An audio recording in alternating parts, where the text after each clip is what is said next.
أعوذ بالله من الشیطان الرجیم بسم الله الرحمن الرحیم و به نستعین.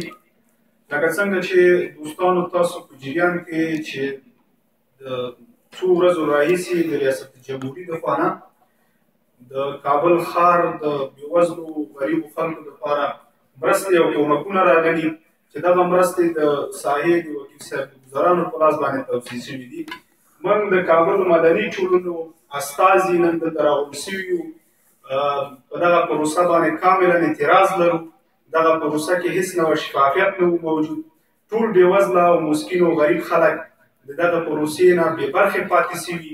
موږ غږ کوو په هغه مسؤلینو باندې څوک چې د دغه پروسې مسؤلیت په غاړه باندې لري.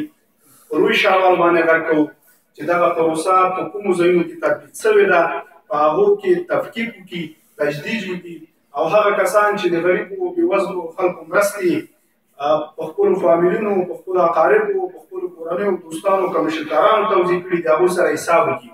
او همچنان نوې کومې مرستې او کومکونه چې راځي، وکیل صاحب د ګزاران، ملک صاحبان او د هغه ساحې مسؤلین چې موږ ته په تېره دوره کې امتحان راکړی د دغه پروسې صلاحیت ورنه واخیستل سي. په جامعه کې موږ ډېر ښه ادرسونه او نهادونه لرو چې هغه د ولس رښتیني ادرسونه دي. دغه پروسه د هغوی ته وسپارل سي. مننه.